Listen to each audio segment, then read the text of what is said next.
दोघे लवकर उठतात आणि मी झोपलेलीच असते. तर या दोघांची माहीत नाही काय खटपट चालू होती. उमेश बहुतेक दूध गरम करत होता, साखर वगैरे टाकून शिलाजीत खायचं होतं त्याला. पक्कड शोधत होता पण काय मिळालीच नाही. शेवटी कापडानेच त्याने पातेलं पकडलेलं. त्यानंतर मी पण उठलेले, माझा नाश्ता वगैरे करायची वेळ झालेली. उमेशने पण थोडासा नाश्ता केला. आम्ही दोघांनी एकाच प्लेटमध्ये खाल्लेला. एका प्लेटमध्ये खाल्ल्याने प्रेम वाढतं असं म्हणतात, माहीत नाही.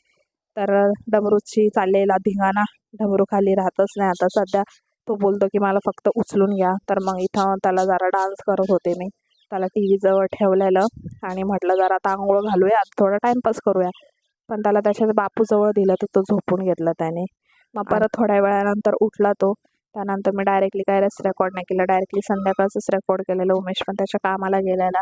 डमरू आज दिवसभर खूप त्रास देत होतं, फक्त अंगावरच त्याला पाहिजे नव्हतं. संध्याकाळी पण मी असं तोंडाला हात लावून बसलेले तर मला बघत होतं, तरी पण त्याला माझ्याकडंच यायचं होतं. सध्या खूप त्रास देतोय तो. असेच दिवस चाललाय आमचा तरी. तर भेटूया त्याच्या ब्लॉगमध्ये. काळजी घ्या. बाय.